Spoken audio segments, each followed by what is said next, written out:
Hi, everybody. Welcome out to the AI Think Tank podcast. For our ninth show, our special guest is Wes Kussmaul, creator of the first online encyclopedia, which later became Delphi. Wes is the author of several books on privacy and security, along with having founded the Authenticity Alliance, among other many efforts in regards to your privacy and security. Wes is coming to us from the East Coast live today. Wes, how are you doing? I'm great, Dan, and pleasure to be here. Thank you for having me. Absolutely. Yeah, I was tickled to learn that all of the magazines that I looked at growing up, learning my computer from age 6, you were a part of most of the ads and information in those magazines. And Yeah, so a when I lot of media partnerships. yeah, absolutely. And so a long time ago, from what I've learned, you quit your job at Technotronics, and you actually created the Kussmaul Encyclopedia, which predates any online encyclopedia out there. Here we are today with many things, many knowledge sources, but you were the first to do this. And not only that, it was a craze that became the first social media that the internet ever had. I never had a modem on my computer, okay? And so back then, if were into computers, you would connect directly to other computers, and there was no World Wide Web. There were no domain servers. It was IP addresses, and so it was a vastly different world. And but it was also safer for your privacy and your security just by default, just because of these reasons. And as it started to grow in popularity. I think in 1982, you had said that's when social media really came into sustainability. Could you tell us about this journey for yourself from when you left Technotronics and came into your own with this encyclopedia and then Delphi? Sure. And thank you. It's very kind of you for not mentioning what a horrible business model the encyclopedia was before it morphed into social media. Social media saved our butt in 1982 when we had uh, been losing money until we decided to stop supplying the PC, the Tandy Mhm. color computer, or Apple II, That's uh, right. Yeah. and added social features, Mhm. bulletin boards and SIGs and email. Uh, SIGs are now, well, SIGs are called a number of words now, but basically an online group, forums, etc. Um, Mhm. and and that saved us from oblivion when we made that switch. And you mentioned the early days of the internet, and a lot of people give quizzical looks when you say that, when you mention quote unquote the internet in 1982 and 81. Mhm. The thing is, it was not a TCP/IP network. That Right. you didn't get there via TCP/IP as you do now with the web, etc. Mhm. It was an old protocol called X25. It was a business oriented, or supposed to be a business oriented protocol. So there were these X25 networks, and you would dial up a local phone number and connect to the server via a packet network on this old protocol X25. X25 had built into it the seeds of its own destruction Mm. because every node did an error check on the traffic coming in. So you can just picture the amount of overhead doing error checking as the network grows, and every single, as nodes get closer and closer together and they're all doing error checking on every Mhm. bit of traffic, it's like sooner or later this is going to become sludge, which it Oh did. yeah. Yeah. Uh, and I called at the time, I called TCP/IP a folk protocol, Mhm. kind of grassroots, Yeah. from grassroots instead of Uh-huh. from the labs of GTE, and is of course a far superior protocol. Uh, Definitely. And we still use it to this day. oh You know, yeah, beautiful thing no, about that, it's scalable and it's still modern. And it takes that kind of approach. I mean, that's how universities originally connected to each other directly in the beginning with modems. And, was this grassroots adoption from, hey, we built something, we hacked together this, or engineered that, and then someone Absolutely. else has to do that too. It's not, you need another can at the end of the string, so, but it takes that grassroots approach. And what better way than at the, like, this is like ham radio at home.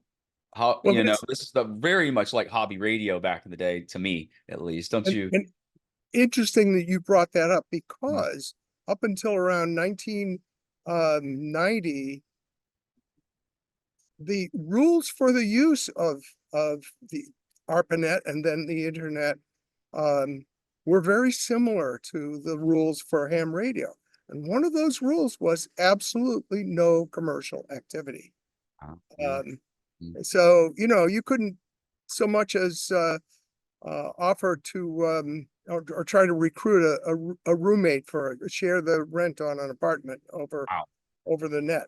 Uh, And a couple of really smart guys in Aurora, Colorado figured a way around that. So they created something called KIXNet, CIX, Commercial Internet Exchange, oh. to take commercial traffic away from the NSF internet backbone. Hmm. And they got in touch with NSF and said, yeah, we understand you don't like commercial traffic on your network. So send any commercial traffic over KIXNet, okay? And NSF said, well, how are we supposed to do that? And this is Jack Rickard and Phil, the originator of the TBBS bulletin board system, worked Oh, together on this. okay. And they said their answer was, well, that's your problem. We're here to take commercial traffic from you, and NSF ended up saying, oh, this is too much. We're getting out of the internet business. Mhm. And so they won big time. It's a wonderful story of how just a little bit of imagination can solve problems. Yeah, definitely. Yeah, well, it wakes people up too. It's like, hey, if you're not gonna give us fair and respectable rules, then we'll go make another system with our own rules somehow and Yeah, use right. that. And I mean, It's that's, yeah. the little secret was that KIXNet was well, you mentioned tin can, a pair of Yeah. tin cans. That's pretty much the architecture of KIXNet. It Yeah. was not equipped to Oh. actually serve as a commercial internet backbone, but Mm. they made the point. Right, right. And whether it was scalable or not, it was a matter of policy, and implementation. So that's amazing. And you could just do that, that was like pirate internet, Yeah, for a second, if you think about it. But honestly, I mean, when did that really come together? When did the commerciality and regular, residential citizen life come to be intermixed in those same streams? I mean, after I'm gonna. Kicksnet, what do you It's around 1990, uh-huh. around 1990. So, um, as I recall, um, so up until then, Delphi and Quantum, which became AOL, Hmm. and CompuServe were all accessed by the X25 networks. TimeNet, Telenet. Oh, yeah. It was around 1990. Gotcha. Wow.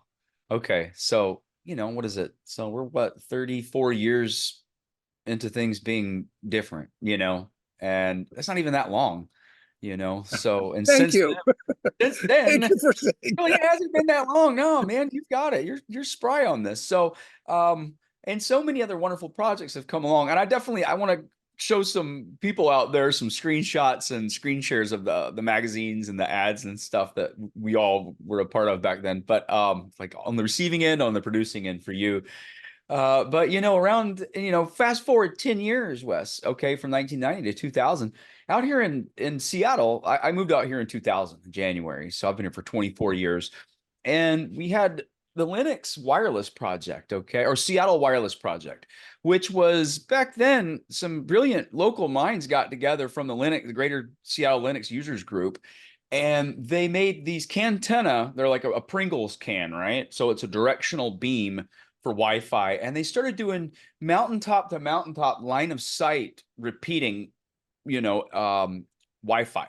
Okay. So they were making, what normally you wouldn't have any coverage, even with a cell phone in some of these areas. They were allowing for people to have actual, even emergency access, at least some way out. Right. I had forgotten about that, but yes, Yeah. I Yeah. So remember it now.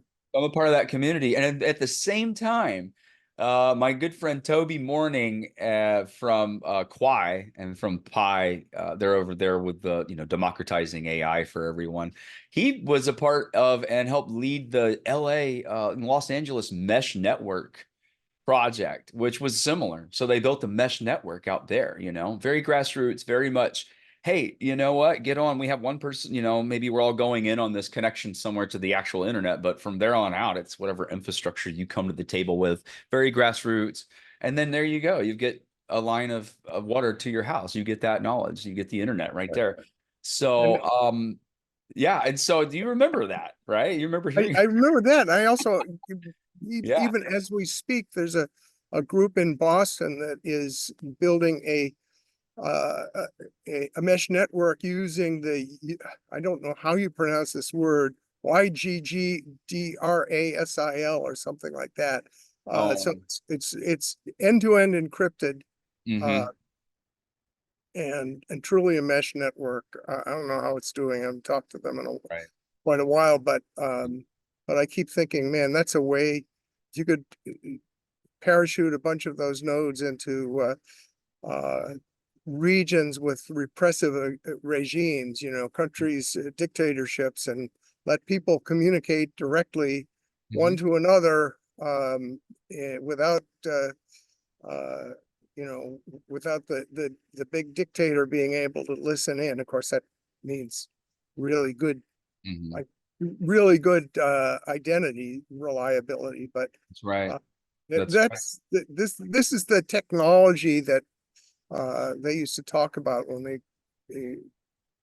envisioned the wired world of freedom of expression. And of course, that's been um, corrupted and blocked in these Hmm. places. But using some, again, some imagination, applying some imagination, um, we can once again have uh, freedom of expression worldwide, I think. Right. Right. And access to that as a resource as well. And not just, a launch pad, but it is necessary. Technology is incredibly cheap, Hmm. you know, That's right. It is. It is. And it's even smaller and it takes less power to operate. And right? I was on a show last weekend. I was on a podcast where I was the guest, and we talked a lot about the last mile and really helping get the infrastructure to the last mile in places where there is really no coverage, where 4G might be your best access. And even then, it's spotty at best. Okay.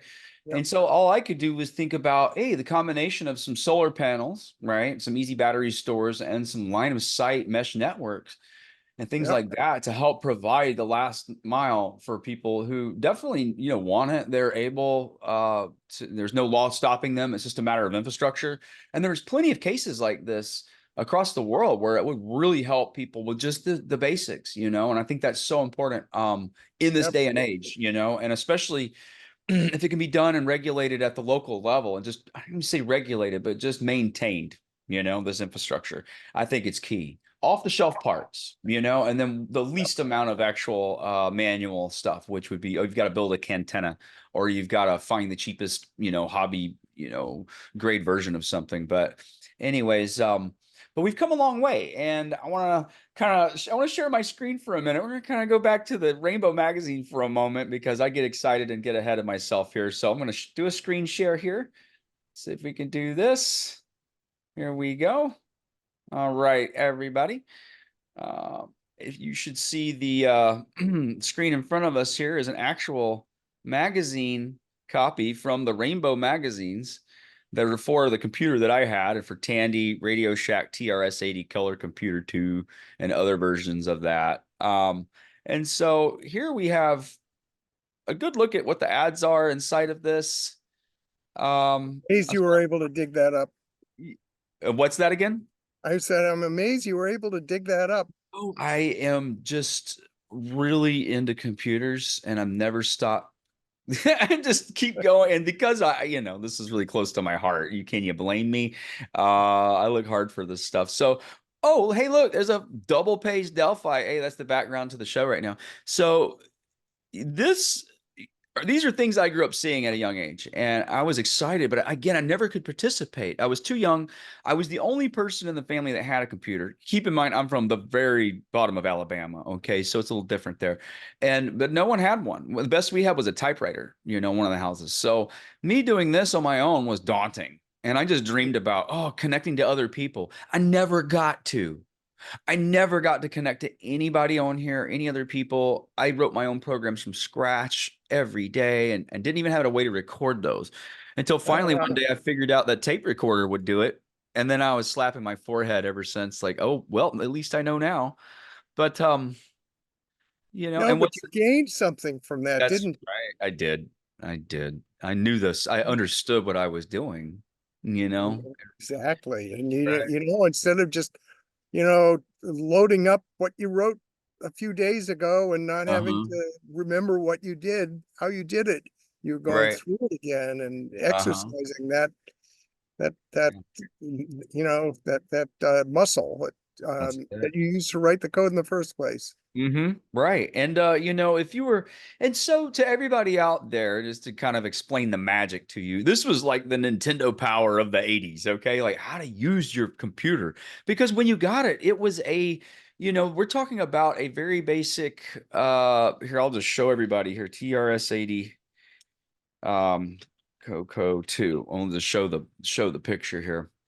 And this thing plugged into a TV and it did not have a mouse. It had a joystick if you plugged it in and or two. 32 columns across. That's right. Yeah. And mine, this one in particular, was the one that you supported with your encyclopedia, which was 64K RAM.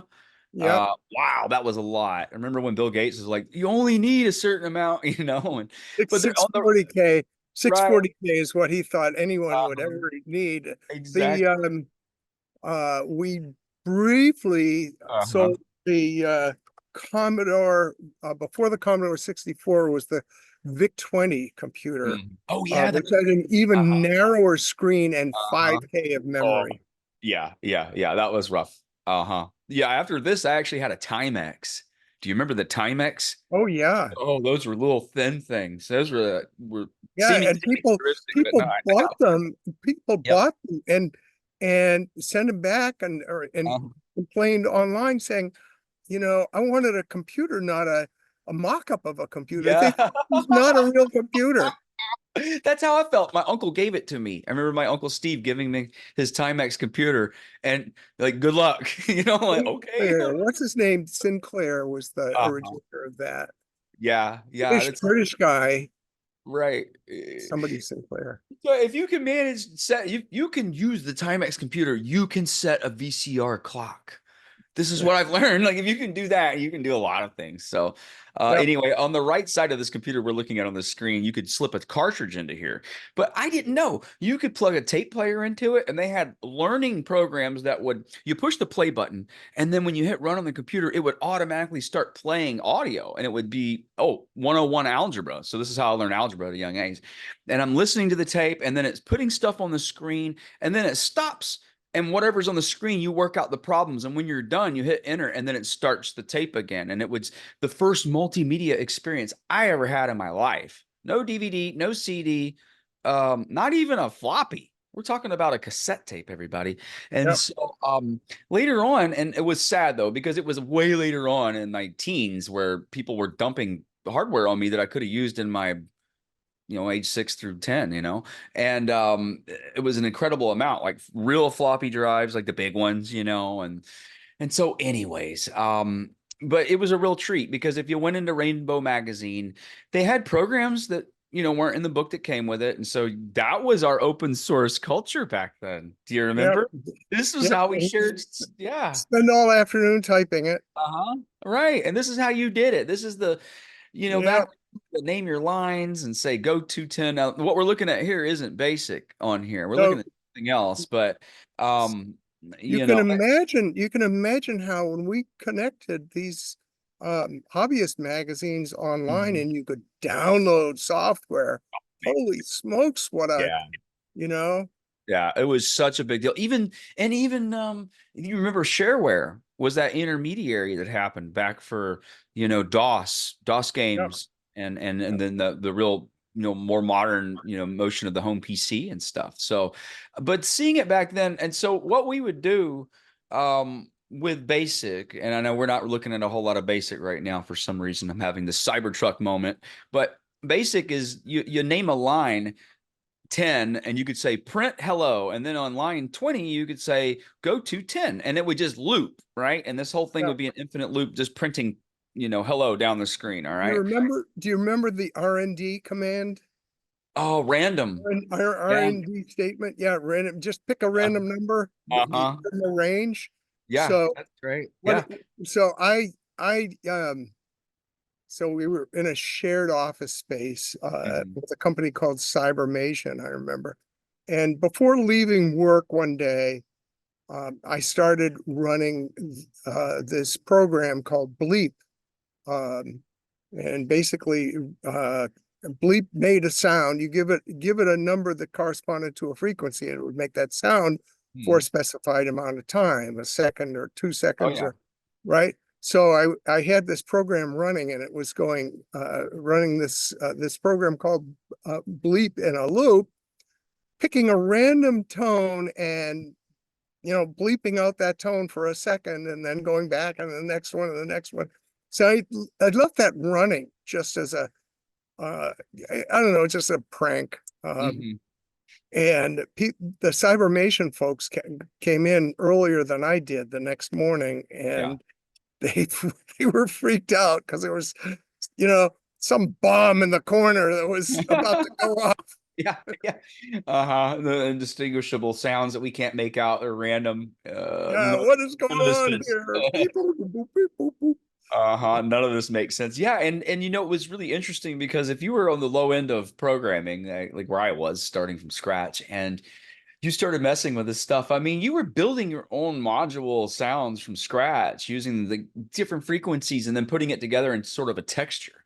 Because if Yeah, you're into music and you look at, modern digital music, or you're into synthesizers and you look at oscilloscopes and waveforms and things like that, you're essentially generating that by hand with numbers, and it was fun what you could do. But I think a lot of the things I did, after I got it, I learned to really start typing. And I think by the time I was 7, I started doing a lot of graphic screensaver type stuff. So it looked like a uh-huh. Navajo blanket, all the patterns coming out, basically things that were in the book that the computer came with. But that's like pages of programming. I mean, it was amazing. But I learned that, and I learned the one-liners, which I think that you'll remember from Perl back in 2000, the practical extraction and report language. They have a lot of obfuscation contests and single Never knew lines of what it stood code that. for. What's that? That's all it I was said good I for. never knew what Perl stood for. Practical extraction and report language. Now I And know. really good for science and really good for math. And it was really good to, like these days, someone would use Python and a pandas library to do a lot of the operations that you could do with Perl, but not all of them. It can do, there's more than one way to do it, is its motto. And its other motto is we make the impossible approachable, or difficult things easy, something to that effect. But it was difficult to learn. All right. So there was a catch to that. But I used it for number theory and systems theory research. Uh-huh. Nothing practical, okay, in any working terms, but people used to use it a lot. But anyway, I digress. So you in when you had Delphi running, okay, how many years? It seemed like what, a whole decade went by with Delphi doing pretty good. Am I right? Until you sold Yeah, the. yeah. We went into the black pretty early. Uh-huh. We raised a little bit of venture money. So Delphi was launched. Really, we changed the name of the encyclopedia to Delphi in early 1982. And then in early 83, we got raised some venture money from a Swiss venture capital firm called Vimac, No. the IMAC. That somebody else has that brand now. It's not the same Vimac. Um, and then, yeah, we were steadily profitable from about then, or maybe 84. Um, right through to when we sold the business to Rupert Murdoch's News America Corporation in 1993. Mm. Uh, this was right before the time when AOL, which had been Quantum Computers, Quantum Oh. Computer Services. Yeah, Quantum became AOL. Mm-hmm. Uh, and their stock doubled and doubled and doubled and doubled. And before you know it, they were buying Time Warner. And Mm-hmm. I note that on the record because a lot of people tried, a lot of the media industry tried to rewrite history and say Time Warner bought AOL. No, Mm-mm. no, no. Mm-mm. AOL bought Time Warner Yeah, uh, yeah. They had all in that the CD money to 90s. throw around. They had so much. Everybody had those CDs. I mean, Yeah, eh, they're lucky they had those CDs too, I guess. But I mean, back in I they think I distributed so many of those. I used to, the joke was, if you wanted to connect with AOL put your drink in on, that area, you just reach down between the couch cushions Yeah. and come up with a disc because they had distributed so many of them. Right. I got too much internet in my couch. Um, and so as I told you, I worked for the company and back in 2004, I had joined Diversified Systems Group, which was, the owner Bob, he wrote was Lotus 123 before it was really an official bought product. He created that and then it became what it was and Lotus Notes. But his company, he basically it was a value-added service bureau. It was a software distribution company in Redmond, Washington. So they were producing Microsoft's floppies and a lot of other software floppies by the hundreds of thousands. And so what they did is they had the big floppies, okay, and Yeah, then they went to the small ones, but they had these machines that were these big Unix servers, okay, and they were Trace was the name of it. Maybe someone out there will vaguely know this, but they were high speed floppy writers, and so they would run faster than a normal home floppy writer, and they could actually do it with the right intensities and the right power levels. There's you turn the speed up, you've got to watch your power levels. But right. my so I joined in 2004, and that's when they started getting into DVDs. They already had machines for CDs. I came and changed a lot and helped modernize some of these things. But all for many years, they still had, and for over a decade, floppy diskettes for so many companies. And legacy hardware relies on this. You need this. So a few years, I don't know, maybe 5 or so years, maybe 10 years before I joined the company, my boss had to put a mortgage on his home to buy a $40,000 laser powered floppy diskette analyzer. Okay, to analyze the Oh, surface of these things, for all the reasons and for quality control. And so we were a third party testing site for many years, as well as a software distribution company and packaging. But we had one of the third, I think, or one of the very first few copies of Windows 3 up on our wall. And so I grew up with a lot of the media and a lot of seeing how things made that transition pretty quickly to the internet at a certain point in the 2000s. And they still do CD jobs and USB jobs at the old company I used to work for. oh, That's right. Yeah. But I was vastly, the whole area was authoring, format, QC, QA, hacking, a lot of hacking, a lot of forensics, a lot of file rescue. And all for people who either lost their data and had to pay for someone to hack it and reestablish it for them to edit, which I was able to do a lot, or if it was inventing a use or a deployment of a type of format, and breaking that format a little bit to make something happen.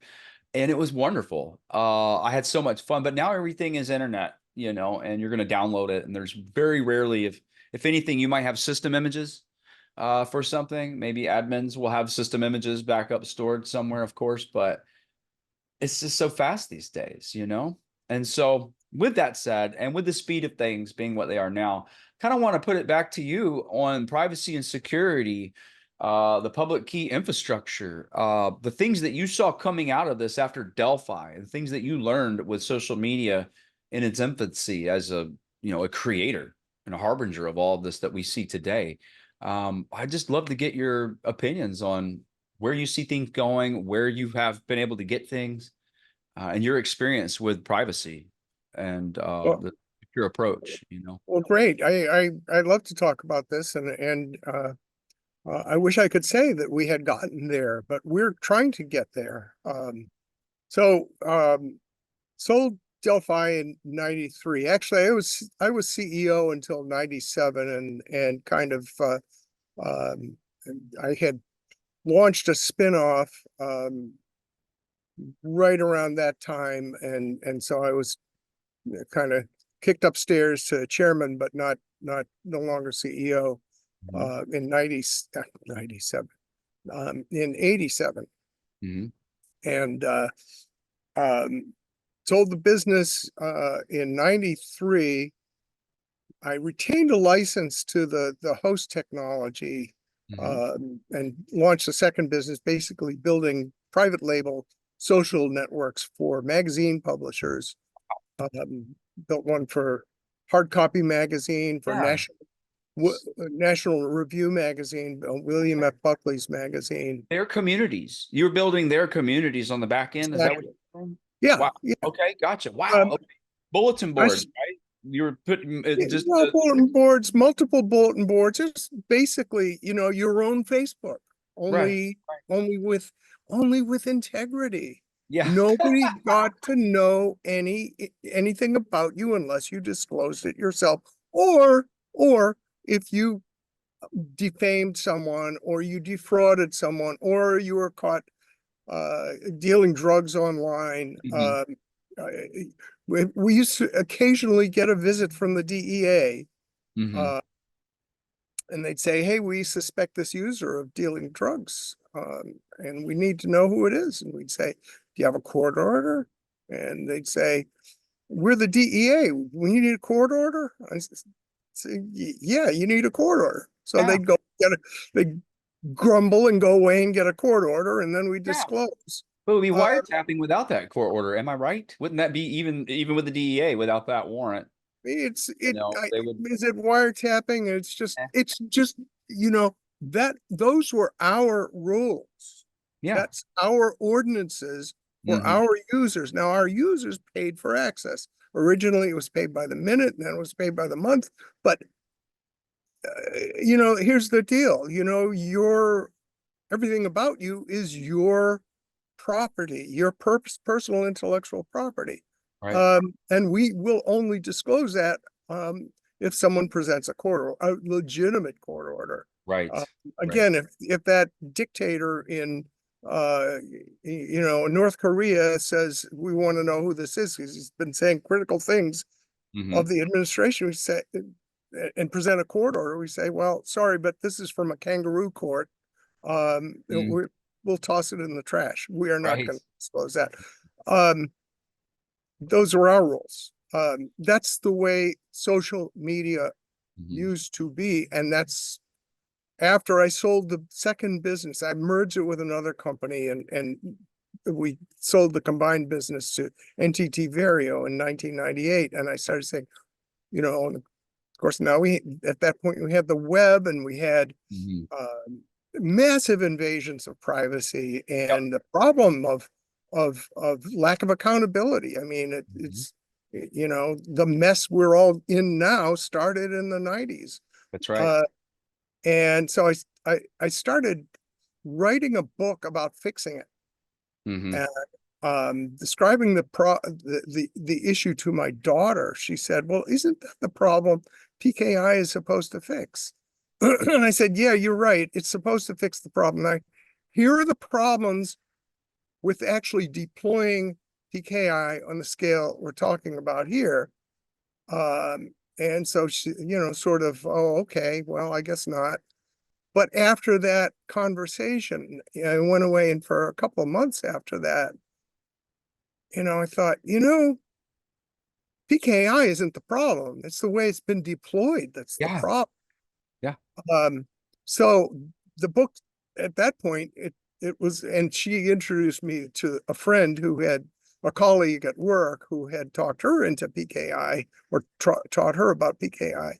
And I had lunch with him, and it was that lunch where Hmm. we're sort of going over all the reasons why PKI on a mass scale is difficult.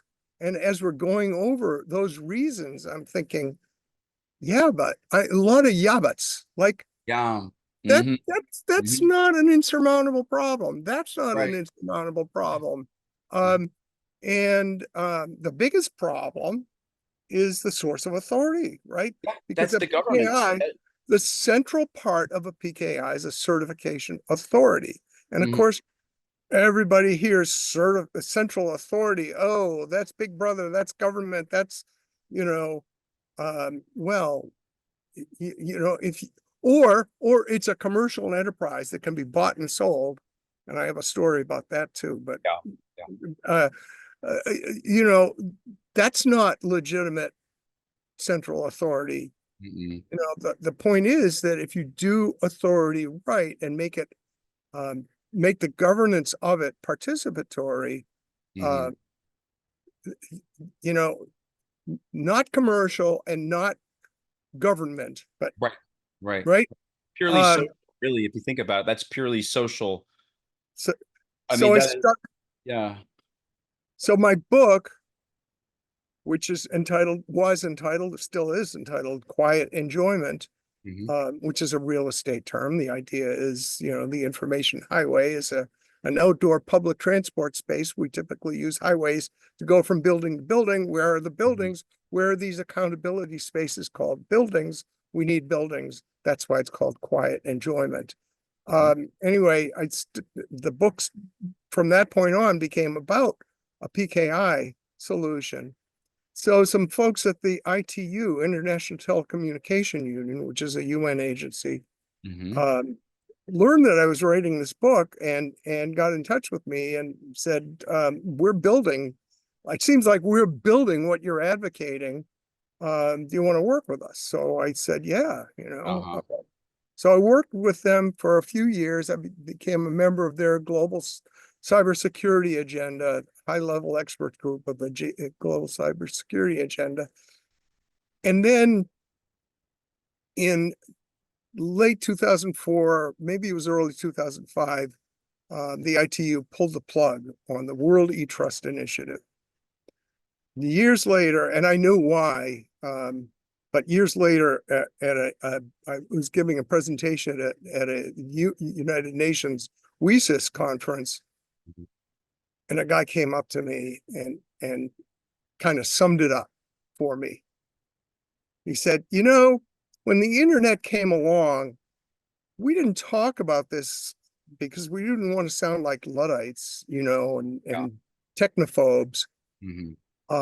But the internet was a massive threat to our sovereignty. He was a representative of a member state in Hmm. the ITU. And he said, so the internet was a massive threat to our sovereignty. He said, your World eTrust initiative that we killed 3 years ago, this was in 2008, said, your World eTrust initiative was internet squared. That's why Yeah.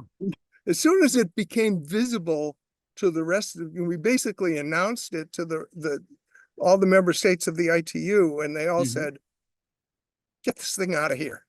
You know, Right. kill it, pull the plug now." Hmm. Uh, because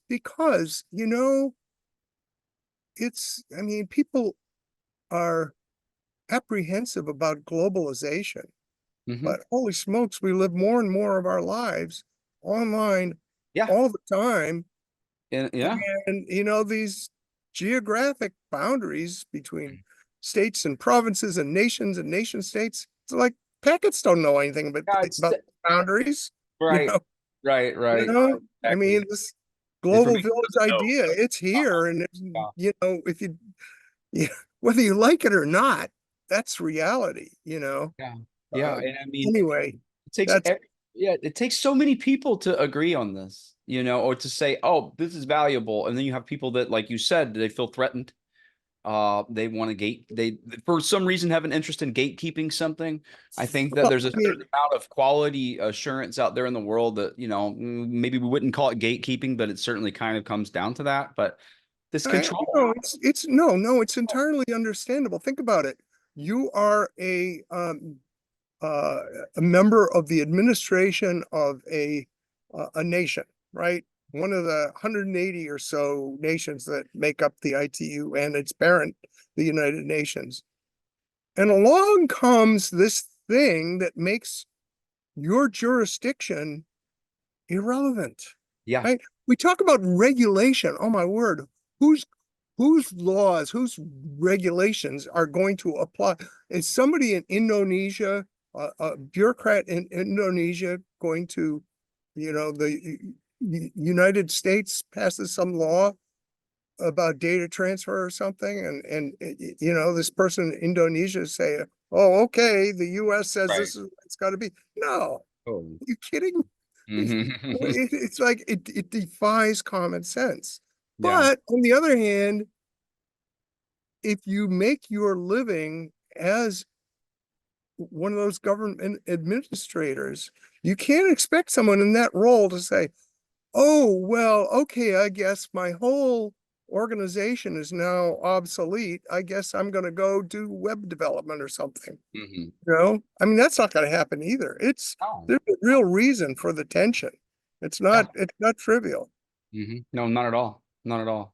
That's right. And this is all about, again, the adoption of it. I mean, I poured through so many writings and read last week and up to now. I've seen a lot of videos, and I saw the officiation of the public key that was created at Osmio.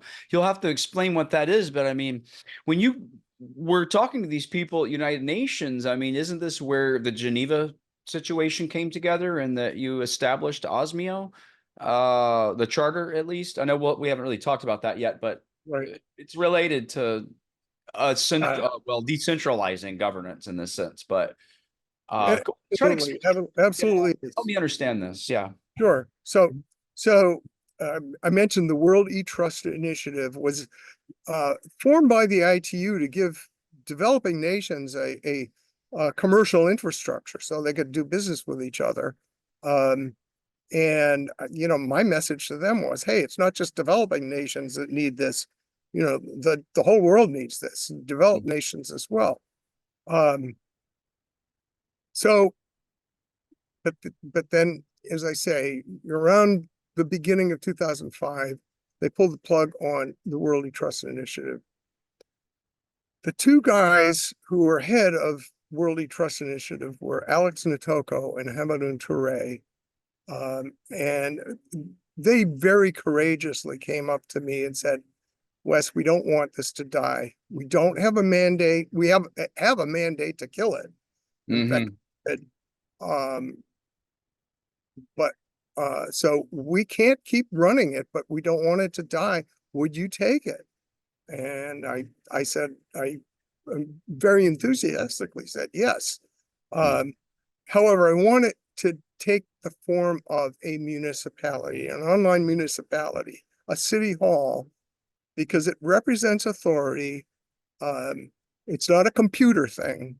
I No. mean, obviously it's a computer thing, but everything's a computer thing these Yeah, days. these days. Yeah. Uh, so it's and the thing is, it doesn't. I don't want it to be another nation state, like a global nation state. Mm. I want Right. it to be a municipality.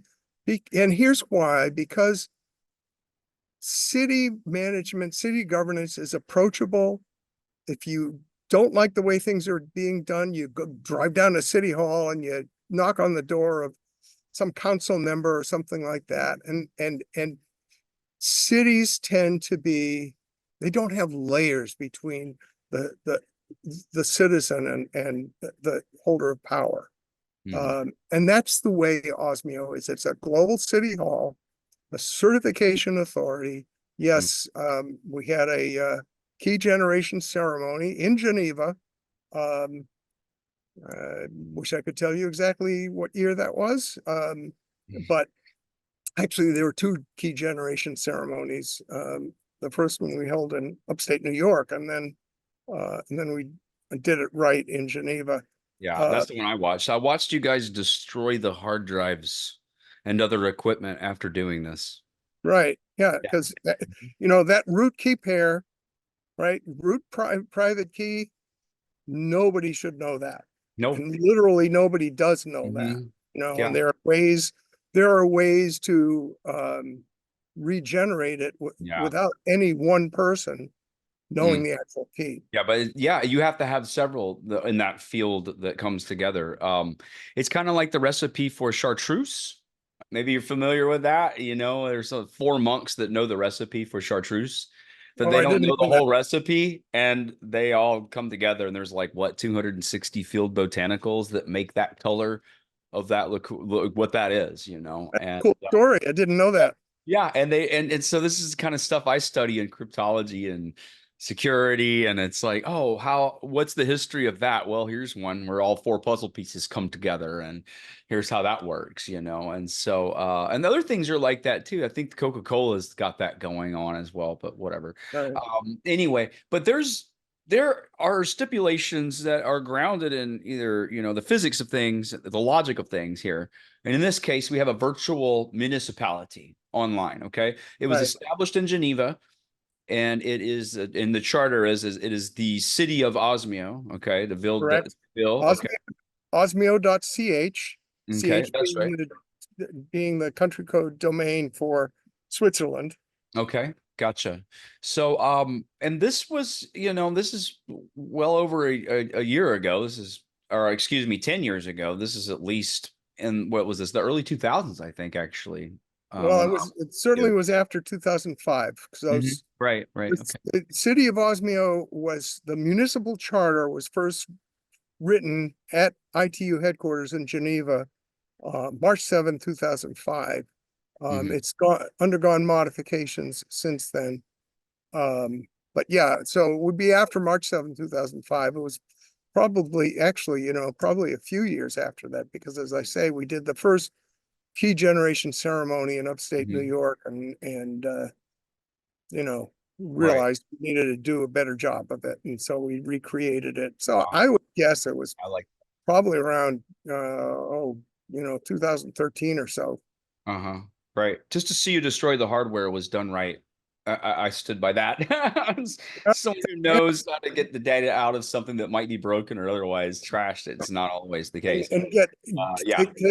so, and the video is continuous from when the There's, keys were the root yeah. keys were generated to the point where we destroyed all of the equipment, literally took a hammer to it. It's Yep. continuous video. Hmm. Obviously, you can edit a video. There are all sorts of ways you could play games, but the whole idea is to do it as by the book and as cleanly and as Uh-huh. to give confidence in that root key pair. There were a lot of witnesses there who also had vested interests in this being legit. So, I mean, Right. there's plenty of parity for someone to check out on this. But anyways, can you illustrate in any way, shape, or form how you have been able to leverage or implement this PKI approach, and in any ways that you have found this useful, um, even at the minimal, Sure.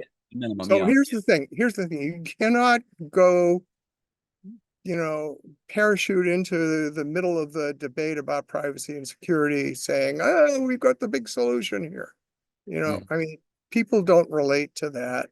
mm, Um, what people relate to is when someone provides a solution to the privacy and security problems that they confront, that they have to deal with in their lives. And yeah. that's why think of so I mentioned Osmio, that's a source of duly constituted public authority, non-commercial, municipal, etc. Right. Alongside Osmio is the commercial enterprise, the Authenticity Institute, Inc. Think of it as a franchisor. And as I mentioned, I use that word with trepidation because there are franchise laws around the world, and Mm-hmm. how they apply in the digital world is, you Wording know, can be tricky with this in it, international law. it a lot of unsettled law around franchising. Anyway, we provide the platform to our licensees who then build a business to address a particular problem for a particular audience. Mm-hmm. Let me give an example of one that is right now in development. It's called Authentimatch. So Okay. what's the problem? The problem is this. The problem is that dating services are fraught with synthetic identities and fraud. A lot of people are losing a lot of money on dating apps and dating sites and dating services. Okay. Won't go into why. Hmm. Read about it. It's a Yeah. real eye opener. Hmm.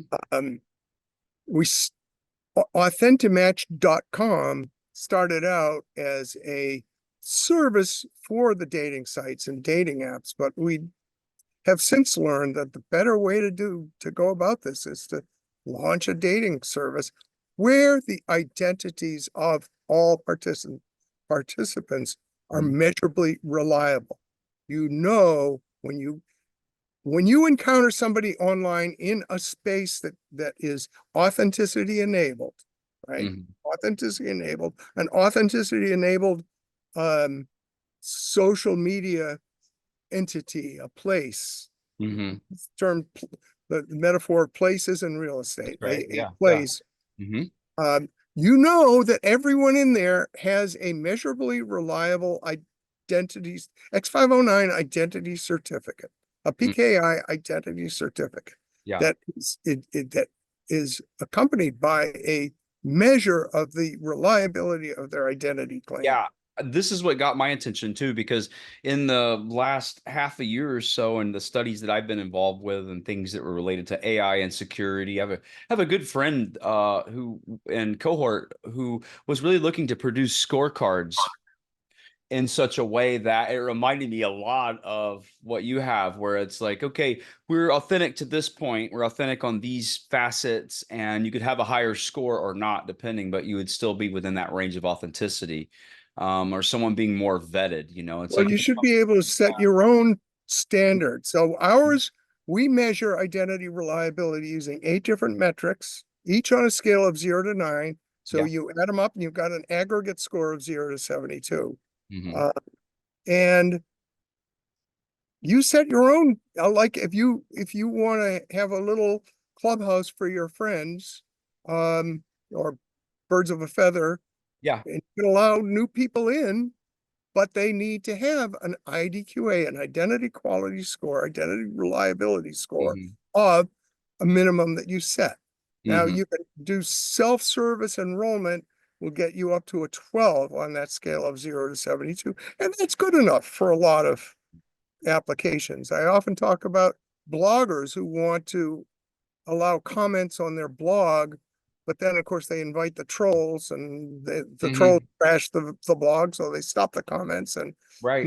nobody's happy. That's popular. That is such a big issue with people. So It depends on. well, we have the solutions, and we have a business plan for an enterprise that will offer the solution to bloggers.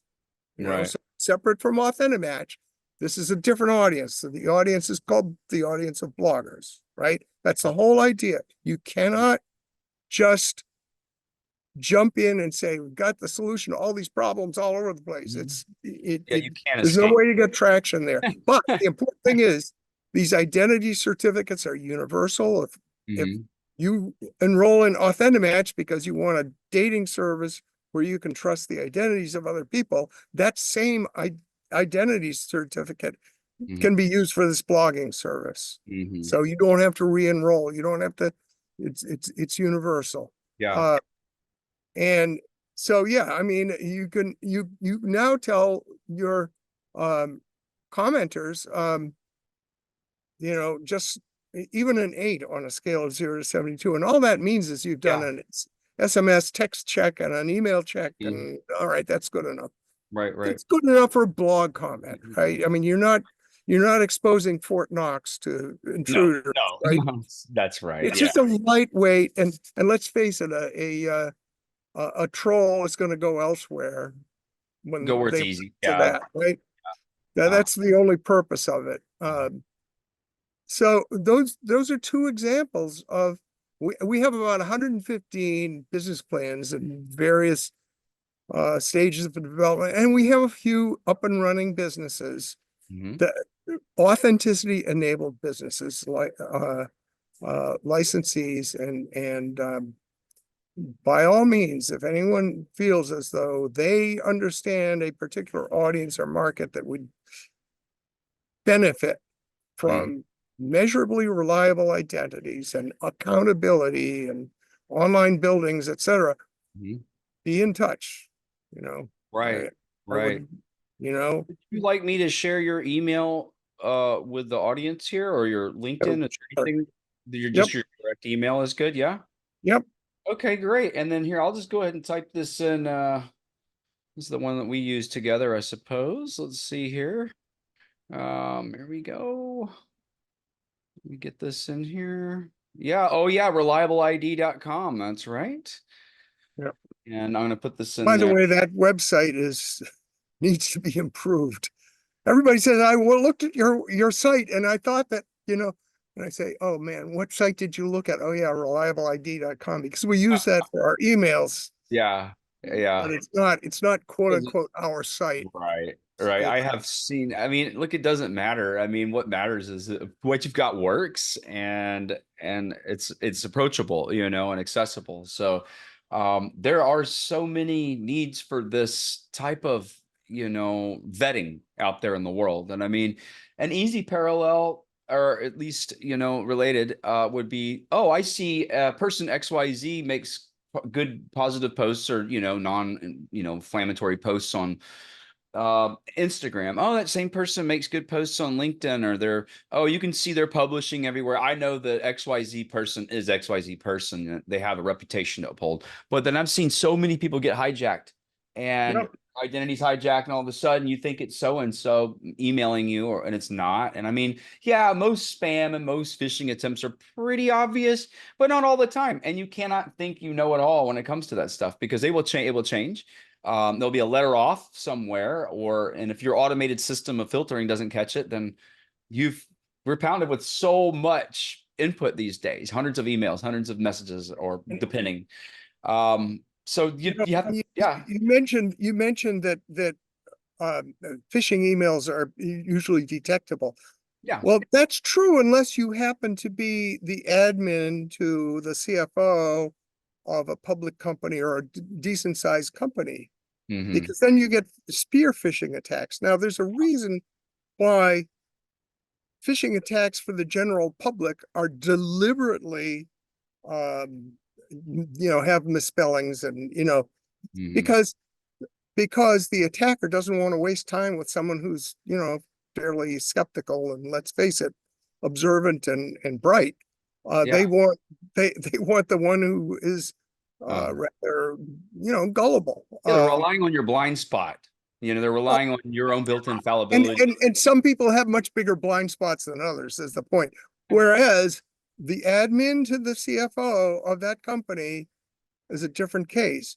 What happens there is someone gets into the network, the company network, watches the CEO's for information about the CEO's schedule or the CFO's schedule, learns when they're going to be occupied with an important meeting. And that's when they send to that person's admin the following message. I'm with your supplier, Acme Corporation. Our invoices are 90 days old. They send this on a Friday, by the way. Our invoices are 90 days old. If we don't get paid by Monday morning, if we don't have the money in the bank this weekend, we're going to court. Hmm. So the admin says, holy smokes, I better do something about this. But the boss is tied up. The attacker knows the boss is tied up. So he or she forwards the message to the controller saying, hey, you better pay this invoice for $400,000. They're going to sue. And and Joe is tied up or Mary is tied up, and I can't get their consent on it. So here's the banking information. Please pay them right now. Hmm.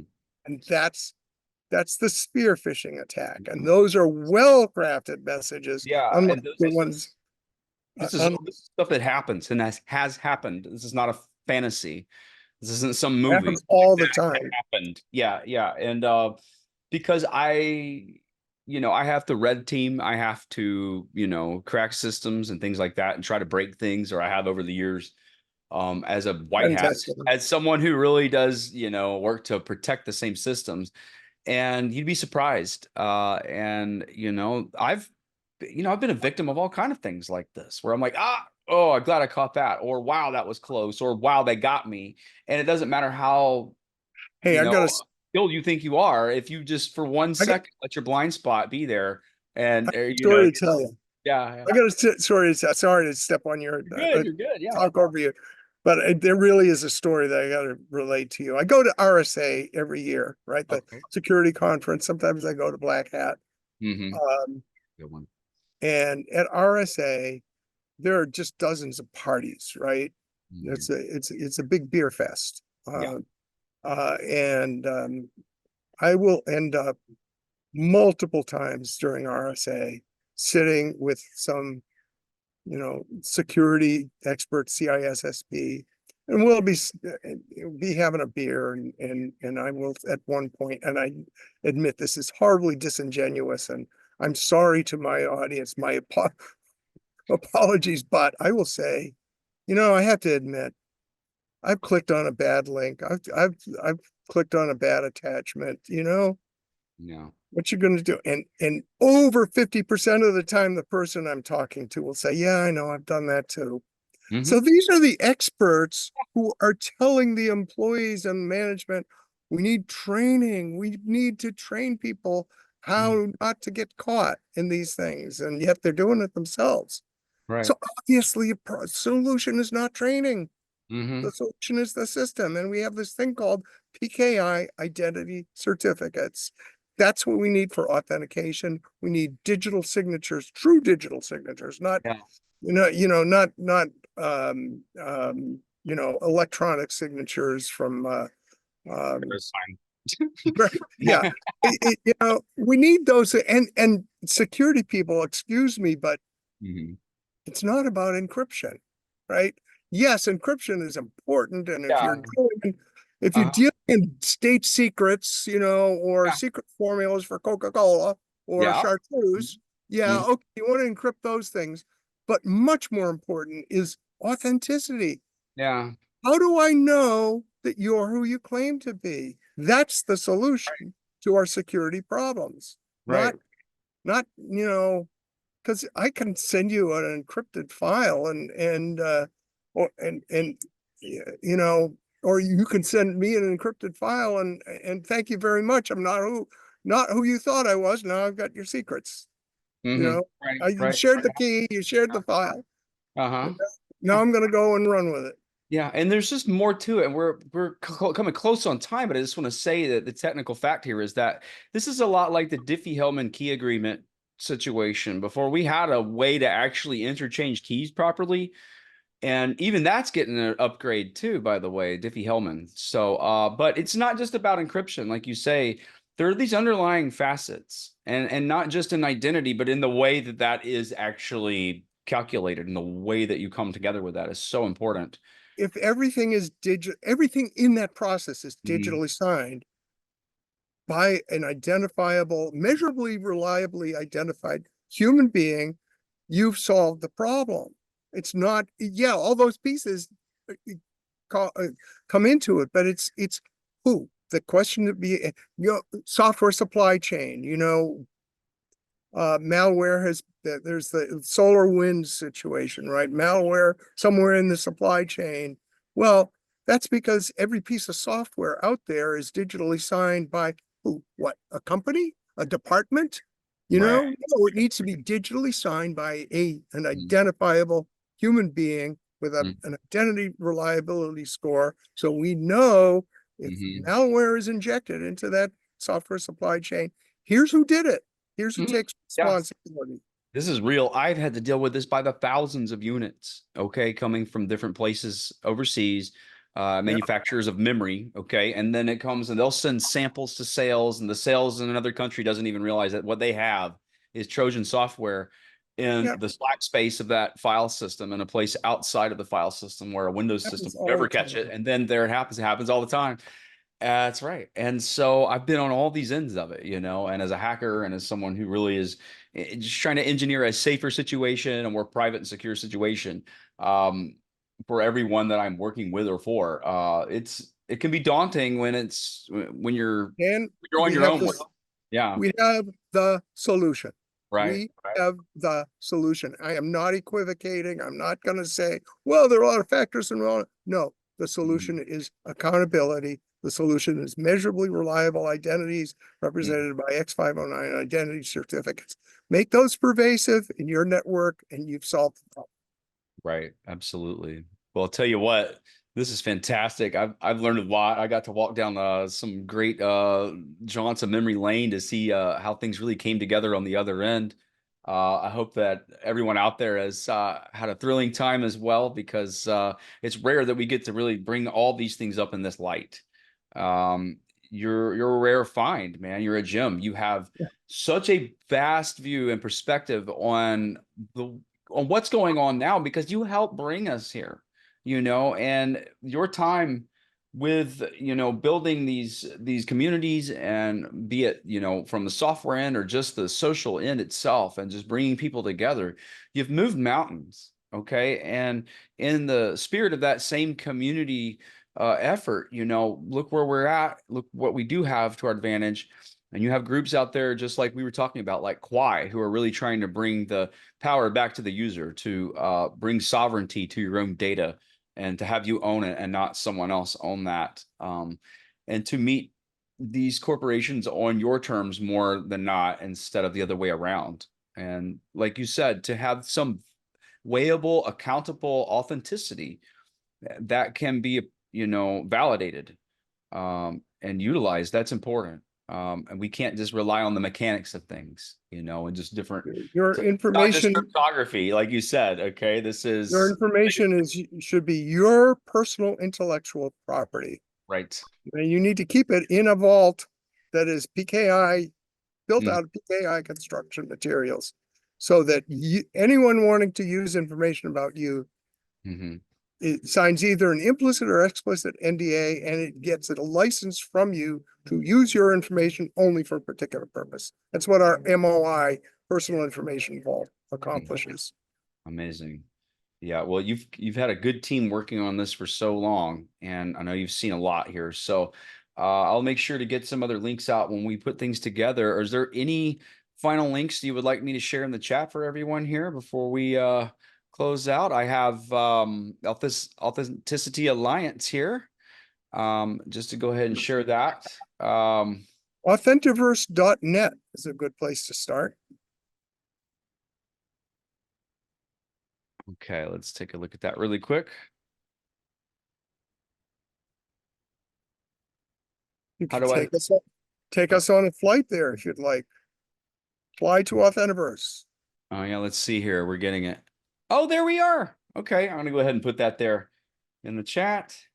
We've got a lot of good links from you. I'm gonna be putting together a lot here. Uh, You don't need the /flight. In fact, you're better off just without the subdirectory there. Just okay. Authentiverse.net.